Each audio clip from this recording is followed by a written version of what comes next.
Hello दोस्तों, स्वागत है आप सभी का हमारे इस YouTube चैनल पाठ्यकला पर। दोस्तों, हम लोग UGC net JRF political science की प्रिपरेशन स्टार्ट कर चुके हैं, है ना। और मैंने फर्स्ट क्लास अपनी इंडियन पॉलिटिकल थॉट पे ली है, जिसमें कुछ इंडियन पॉलिटिकल थिंकर्स के बारे में हमने पढ़ा है। अब हम लोग कुछ और इंडियन पॉलिटिकल थिंकर्स के बारे में जानेंगे। यदि आपने वो पुराना पहले वाला वीडियो नहीं देखा है तो प्लीज़ जाकर देखिए। उसमें उस वीडियो में आपको 4-5 थिंकर्स के बारे में मैंने पढ़ाया है। अब हम लोग पार्ट 2 लेकर के आए हैं और जितने भी पॉलिटिकल थिंकर्स और बचे हुए हैं वो नेक्स्ट पार्ट में कराए जाएंगे। तो दोस्तों, आइए आगे बढ़ते हैं और हम लोग अपने इस सीरीज़ को स्टार्ट करते हैं। तो दोस्तों, ये मेरे बारे में है, आप मेरे बारे में यहाँ पे पढ़ सकते हैं, है ना। और आइए हम लोग Indian political thought part 2 start करते हैं। तो जैसे मैंने बताया कि इससे पहले जो थिंकर्स हैं उसमें हमने JP नारायण, है ना, गांधी जी, ठीक है, और JP नारायण, गांधी जी और जो बाकी थिंकर्स हैं उनके बारे में जाना था। तो आज हम लोग इस वीडियो में अंबेडकर, सावरकर, नेहरू जैसे थिंकर्स को हम लोग पढ़ेंगे, ठीक है। तो आज सबसे पहले हम लोग अंबेडकर को देखते हैं, ठीक है। एक सेकंड में पेन चेंज कर लेता हूँ, ठीक है।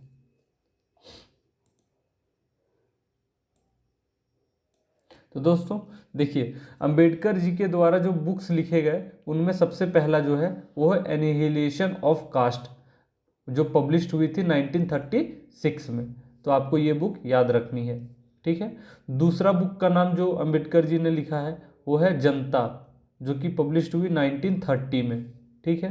तीसरी बुक मूक नायक, जो कि पब्लिश हुई 1920 में, ठीक है। दोस्तों, मैंने पहले भी बताया है बुक्स, है ना, और कब पब्लिश हुआ, पब्लिशिंग ईयर, ये बहुत ज़्यादा इम्पॉर्टेंट है आपके नेट JRF एग्ज़ाम के लिए।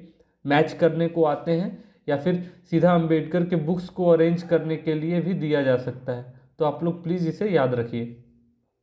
चौथी बुक है बहिष्कृत भारत, है ना, और यह पब्लिश हुई 1927 में। पांचवी बुक है कास्ट इन इंडिया, पब्लिश हुई 1916 में। इसके बाद नेक्स्ट बुक है फेडरेशन वर्सेस फ्रीडम, यह बुक पब्लिश हुई 1939 में, ठीक है। नेक्स्ट बुक है हु वेर शूद्राज, यह बुक पब्लिश हुई 1946 में। तो दोस्तों, ये सारे बुक्स आपको याद रखने हैं। उसके बाद एक और बुक है जिसका नाम है ओरिजिन ऑफ अनटचेबल्स, 1948 में पब्लिश हुई, ठीक है। उसके बाद एक नई बुक है जिसका नाम है रिडल्स इन हिंदुइज्म, ठीक है, आप लोग यहाँ देख सकते हैं रिडल्स इन हिंदुइज्म, और पब्लिश हुआ 1997 में। फिर है द प्रॉब्लम ऑफ रूपी, its origin and it's solution, publish हुई 1923 में। दोस्तों, मैं यहाँ बता देना चाहता हूँ, यही जो है अंबेडकर जी का PhD थीसिस इसी से संबंधित था। इस टॉपिक को याद रखिएगा, इस बुक को, है ना, द प्रॉब्लम ऑफ रूपी, its origin and it's solution, ठीक है। दोस्तों, अब अंबेडकर जी के बारे में कुछ और एडिशनल पॉइंट्स जो हमें जानने चाहिए वो मैंने यहाँ पे नोट बना के लिख दिया हुआ है। मैं आपको एक एक करके समझाता हूँ, ठीक है। आप लोग यहाँ पे देख सकते हैं अंबेडकर जी के बारे में, ठीक है।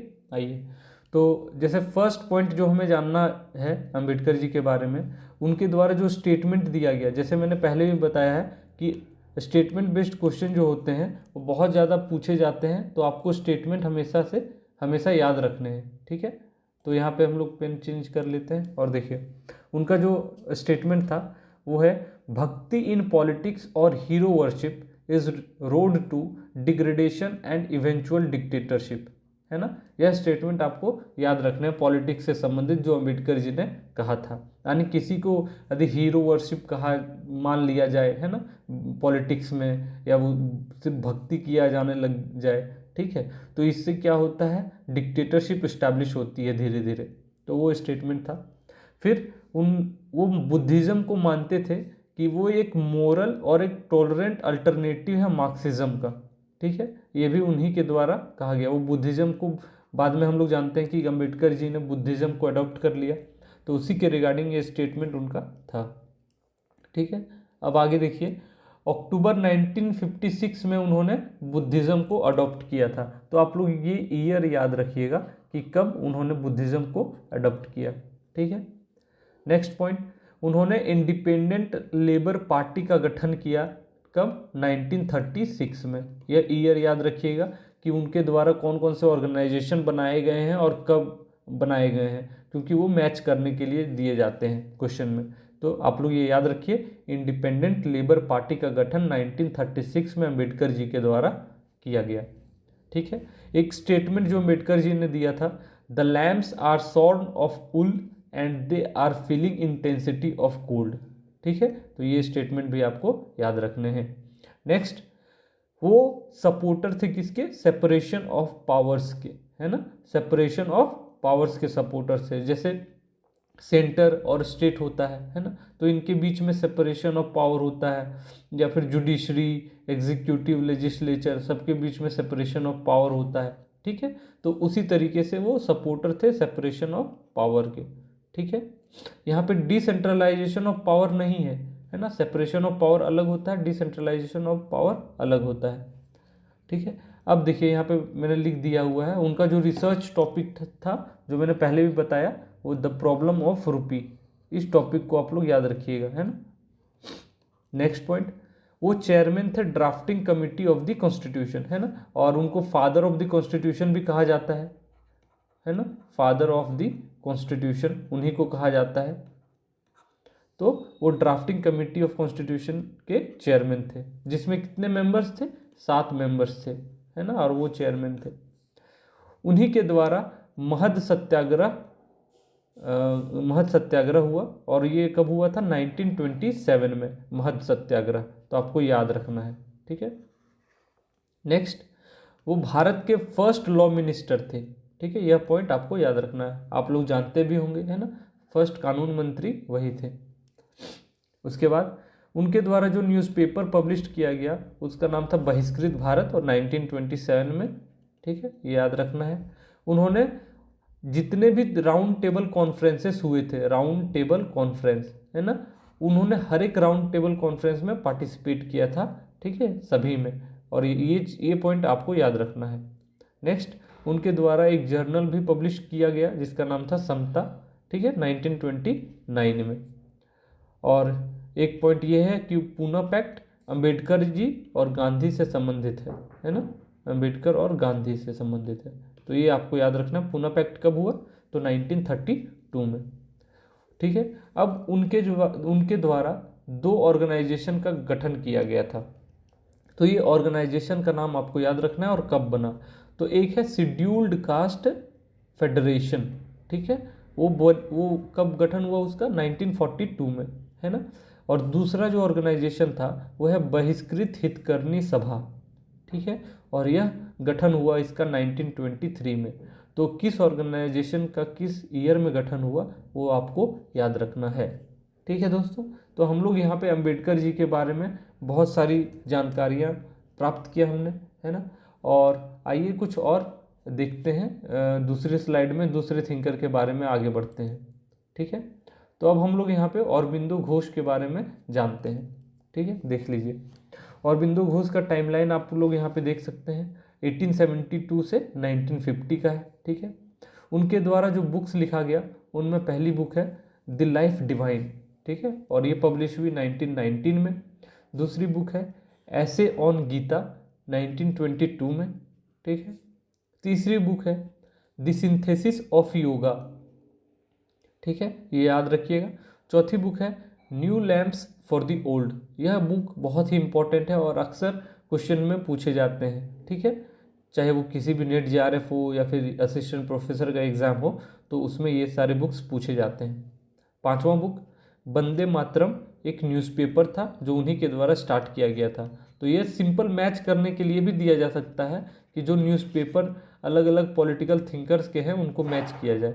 तो आपको याद रखना है वंदे मातरम जो है वो किसका न्यूज़पेपर है? औरबिंदो घोष का। ठीक है, उसके बाद एक नेक्स्ट बुक याद रखनी है आपको, कर्मयोगीन। ठीक है, और एक बुक है द ह्यूमन साइकिल। तो ये सारे बुक्स आपको याद रखने हैं औरबिंदो घोष से संबंधित। ठीक है, आइए अब हम लोग उनसे संबंधित एडिशनल पॉइंट्स को थोड़ा जान लेते हैं। ठीक है, एक मिनट।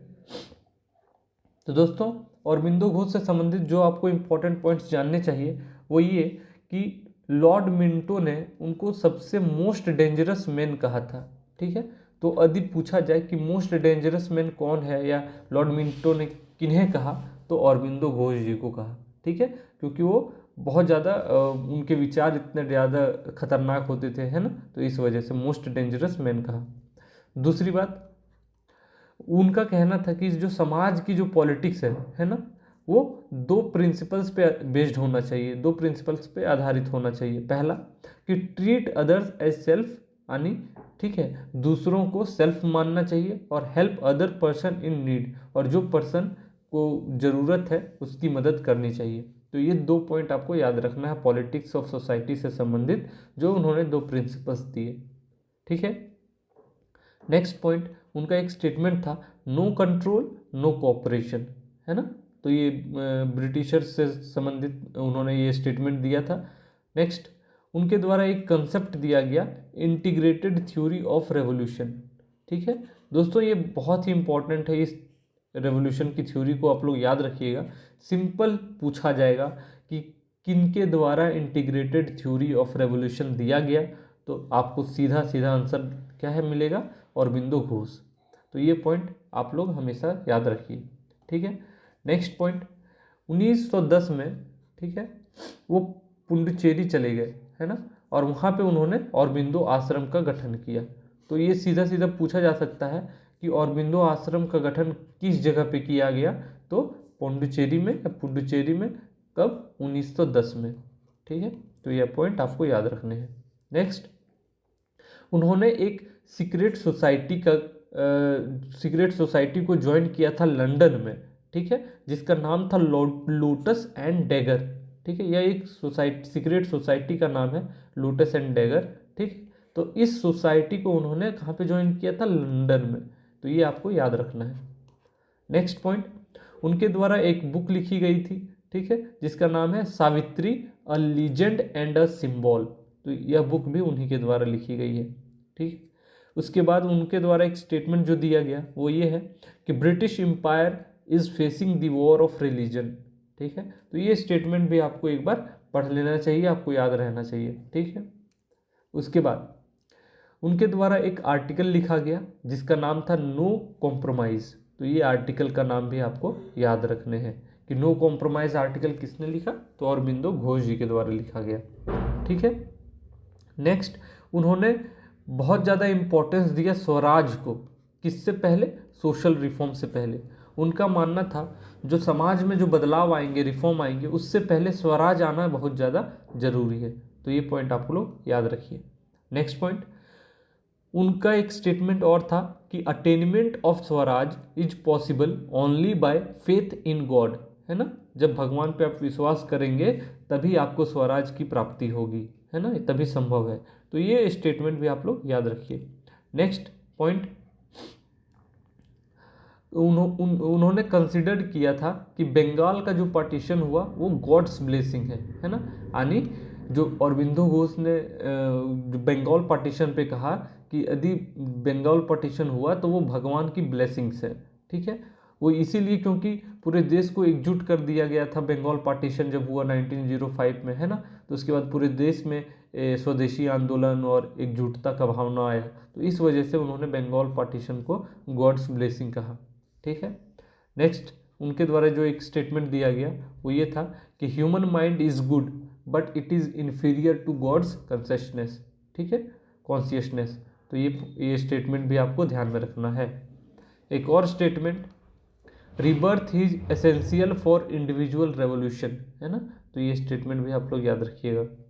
दोस्तों, मैं बताते चलूँ कि नेट जेआरएफ में कुछ इंडियन पॉलिटिकल थिंकर्स हैं जिससे रिलेटेड हमेशा क्वेश्चन पूछे जाते हैं, और 3-4 क्वेश्चन हर पेपर में आपको मिल जाएंगे। उनमें से अरबिंदो घोष एक हैं। इनके बारे में जितनी जानकारियाँ आप कर सकते हैं इकट्ठा कर लीजिए, क्योंकि ये हमेशा हर ईयर इनसे संबंधित सवाल पूछे जाते हैं, चाहे वो स्टेटमेंट हो, बुक्स हो, है ना, डॉक्ट्रीन हो, उनके द्वारा जो थ्योरी कंसेप्ट दिया गया। तो आप लोग याद रखिए। अरबिंदो घोष इसीलिए हम लोग इनको बहुत डिटेल से पढ़ रहे हैं। ठीक है, आइए आगे बढ़ते हैं। नेक्स्ट पॉइंट, उन्हीं के द्वारा एक डॉक्ट्रिन दिया गया पैसिव रेजिस्टेंस का। देखिए ये सिंपल पूछा जा सकता है क्वेश्चन में डायरेक्टली कि पैसिव रेजिस्टेंस की डॉक्ट्रिन को किसके द्वारा दिया गया, तो अरबिंदो घोष के द्वारा। और यह जो थ्योरी थी, यह जो डॉक्ट्रिन थी, वह पब्लिश हुई थी पहली बार वंदे मातरम बुक में। ठीक है, तो ये आपको याद रखना है। अब एक नेक्स्ट पॉइंट उन्हीं का स्टेटमेंट है, Swaraj position is dear to heaven, है ना, स्वर्ग के समान है स्वराज की स्थिति को उन्होंने बताया। तो ये स्टेटमेंट याद रखिएगा। नेक्स्ट उनके द्वारा जो बुक लिखा गया वो है बंकिम, तिलक और दयानंद। इन्हीं के ऊपर, तीनों के ऊपर लिखा गया। बंकिम चंद्र चटर्जी, तिलक तो जानते हैं बाल गंगाधर तिलक, और दयानंद सरस्वती, तो उन तीनों के ऊपर एक बुक लिखा गया इनके द्वारा। ठीक है, अब एक नेक्स्ट पॉइंट हमें जो ध्यान में रखना है, ठीक है, उनको अरेस्ट किया गया था अलीपुर कंस्पिरेसी केस में। कब? 1908 में। तो अलीपुर कंस्पिरेसी केस से संबंधित ये थे। ठीक है, ये पॉइंट भी हमें याद रखना है। दोस्तों पिछली क्लास में मैंने विवेकानंद जी के बारे में बताया था। ठीक है, तो अभी कुछ एडिशनल पॉइंट इनके बारे में जान लीजिए कि इनका जो ओरिजिनल नेम था वो था नरेंद्र नाथ दत्ता। ठीक है, नरेंद्र नाथ दत्ता। अब इनका नाम जो है वो चेंज कर दिया गया था और बन गया, वो बन गए थे विवेकानंद, है ना। वो किनके रिक्वेस्ट पे? तो महाराजा ऑफ खेतरी ने उनको कहा था, ठीक है, कि आप अपना नाम विवेकानंद कर लीजिए। तो नरेंद्र नाथ दत्त से विवेकानंद बने महाराजा ऑफ खेतरी की वजह से। तो ये पॉइंट मैं बस आपको बताना चाहता था, इसको वहाँ पे लिख लीजिए जहाँ पे आप विवेकानंद के नोट्स बना रहे हो। ठीक है, आइए अब हम लोग नेक्स्ट थिंकर की ओर बढ़ते हैं। ठीक है, मैं अपना स्लाइड चेंज कर लेता हूँ और ठीक है, आइए अब हम लोग सावरकर जी के बारे में जानते हैं। ठीक है, तो सावरकर, इनके टाइमलाइन को आप लोग देख लीजिए, 1833 से 1966 तक। ठीक है, और इनके द्वारा जो बुक्स लिखे गए उनमें पहली बुक है हिंदू पद पदशाही। ठीक है, एक सेकंड में पेन चेंज कर लेता हूँ। हिंदू पद पदशाही, ठीक है, 1925 में पब्लिश हुई। दूसरी बुक है माई ट्रांसपोर्टेशन फॉर लाइफ, यह बुक पब्लिश हुई 1984 में। तीसरी बुक है इंडियन वॉर ऑफ इंडिपेंडेंस 1909 में।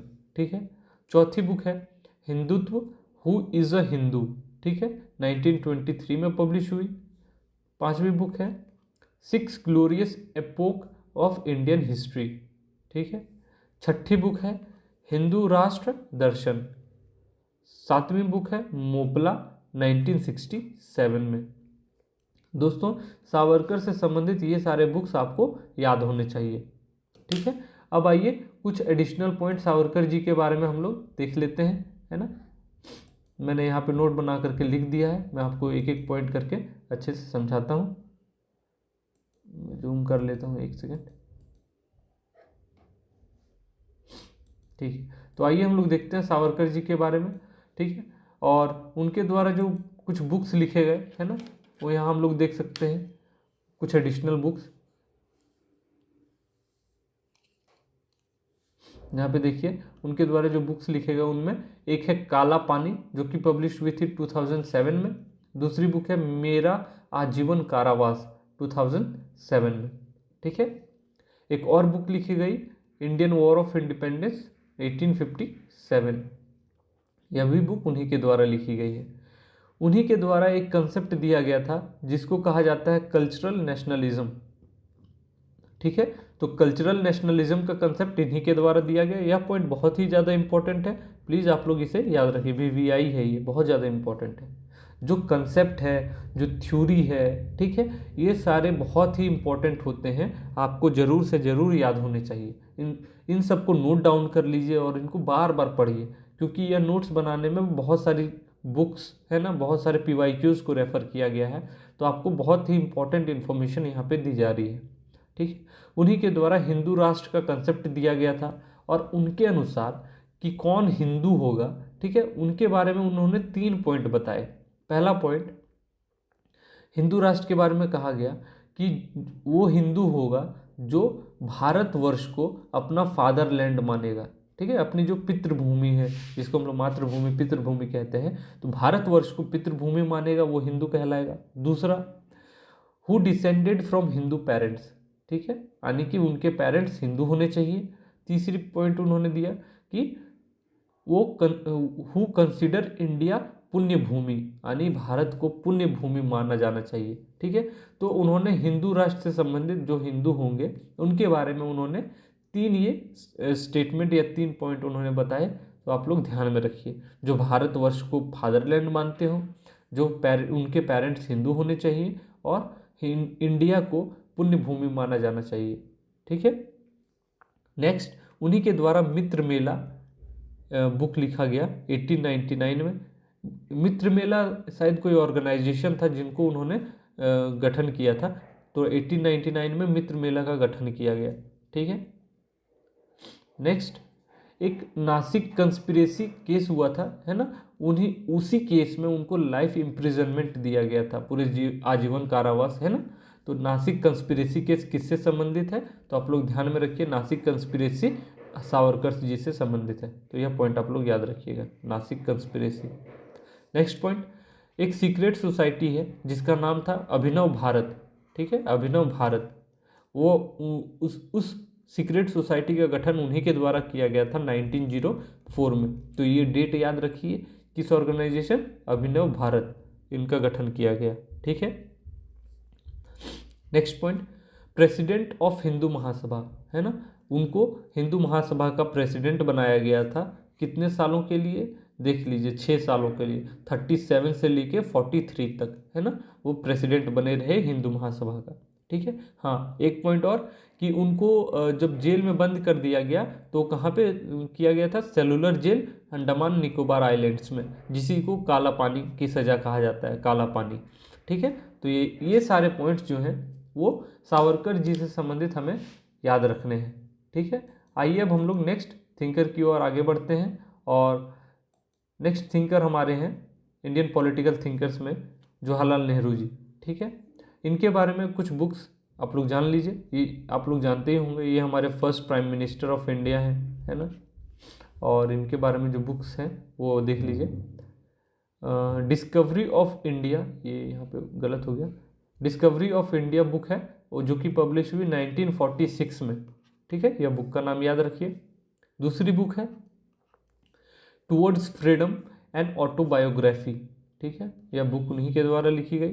तीसरा, letters for a nation, a bunch of, यहाँ पे ये होगा, a bunch of old letters, है ना, letters for a nation, a bunch of old letters, 1958, आपको ये याद रखना है।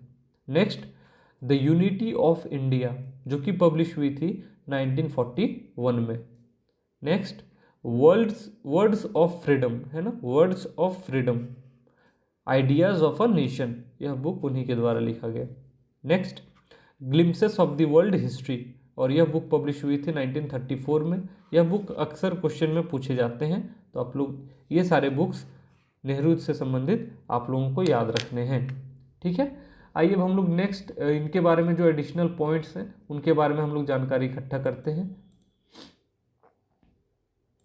ठीक है, आइए, तो फर्स्ट पॉइंट आप लोग नेहरू के बारे में जो आपको याद रखने हैं वो ये हैं कि वो उनको वो बैरिस्टर जब बने, है ना, तो कहाँ से बैरिस्टर बने थे, तो इनर टेम्पर लंदन, है ना, तो बैरिस्टर की डिग्री उन्होंने यहाँ से हासिल की थी, इनर टेम्पल लंदन से। दूसरा पॉइंट, उनको होम रूल लीग इलाहाबाद के सेशन 1919 में उनको सेक्रेटरी बनाया गया था। ठीक है, तो वो सेक्रेटरी सेलेक्ट हुए थे किसके, होम रूल लीग के, है ना, जिनको एनी बेसेंट चला रही थी। ठीक है, और इलाहाबाद में 1919 में उनको सेक्रेटरी बनाया गया।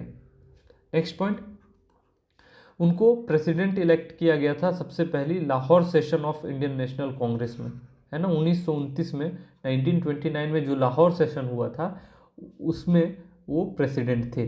ठीक है, नेक्स्ट, लखनऊ सेशन में भी वो प्रेसिडेंट बने, है ना, और लखनऊ सेशन कब हुआ था इंडियन नेशनल कांग्रेस का, 1936 में। तो ये पॉइंट आपको याद रखने हैं कि उनको कितनी बार कब कब प्रेसिडेंट इलेक्ट किया गया। नेक्स्ट, उन्होंने एक रेजोल्यूशन ड्राफ्ट किया था जिसका नाम था fundamental rights and economic policy, ठीक है। तो यह बहुत ही इंपॉर्टेंट है कि कौन सा रेजोल्यूशन या उन्होंने ड्राफ्ट किया, तो fundamental right and economic policy. और ये कराची सेशन जब हुआ था, कराची सेशन है ना 1931 में, तब इस रेजोल्यूशन को लाया गया था। Next point, quit India movement के दौरान, ठीक है, उनको कौन से जेल में बंद कर दिया गया था, तो अहमदनगर फोर्ट में उनको रखा गया था। तो आप लोग ये पॉइंट याद रखिएगा। क्विट इंडिया मूवमेंट जब 1942 में हुआ, ठीक है, तो सारे लीडर्स को अरेस्ट किया जाने लग गया, है ना, फ्रीडम फाइटर्स को। और उनमें जब उसी केस में क्विट इंडिया मूवमेंट के दौरान नेहरू जी को जेल में बंद कर दिया गया अहमदनगर फोर्ट में, ठीक है। तो ये पॉइंट आपको याद रखना है। आप लोग जानते होंगे नेशनल हेराल्ड, है ना, यह न्यूज़पेपर है एक, जो कि नेहरू जी के द्वारा स्टार्ट किया गया था, और कब, 1938 में, ठीक है। तो यह न्यूज़पेपर का नाम आपको याद रखना है। नेक्स्ट, उनके द्वारा दो जो मेन इम्पॉर्टेंट डेडलाइन है वो हमें याद रखना है। 1920 में उन्होंने फर्स्ट किसान मार्च ऑर्गेनाइज किया था यूपी में, ठीक है। तो आप लोग याद रखिएगा, फर्स्ट और किसान मार्च ऑर्गेनाइज्ड हुआ 1920 में उनके द्वारा। दूसरा चीज़, 1928 में उन्होंने इंडिपेंडेंस फॉर इंडिया लीग का गठन किया, ठीक है। तो इंडिपेंडेंस फॉर इंडिया लीग का गठन उन्हीं के द्वारा किया गया था 1928 में। तो दोस्तों ये सारे पॉइंट्स आपको याद रखने हैं, ठीक है, इनसे संबंधित, नेहरू जी से संबंधित। तो आज की लेक्चर में हमने, ठीक है, अंबेडकर, ठीक है, अरबिंदो घोष, सावरकर, है ना, और जवाहरलाल नेहरू के बारे में हमने अच्छे से डिटेल से जाना। इंडियन पॉलिटिकल थिंकर के सीरीज़ में यह दूसरा लेक्चर है। फर्स्ट लेक्चर मैंने करा दिया था, ठीक है। और भी जो बाकी थिंकर्स हैं वो हम लोग नेक्स्ट क्लास में करेंगे। और आप लोगों की जो क्वेरीज हैं प्लीज़ हमें कमेंट्स बॉक्स में लिखें, और क्या आप लोग और कुछ चाहिए हमें हमसे, मतलब PYQs डिस्कस करने हों, कुछ और एडिशनल पॉइंट्स कवर करने हों, कुछ एडिशनल यूनिट को कवर करना हो, है ना। तो political science UGC net JRF के संबंधित जो भी पॉइंट्स आपको, जो भी आपको डाउट हो, है ना, आप प्लीज़ कमेंट में लिखिए, आपको हमारा जवाब ज़रूर मिलेगा। और हम लोग कोशिश करेंगे कि जो भी आपकी रिक्वेस्ट है उसकी पूरी की जाए, ठीक है।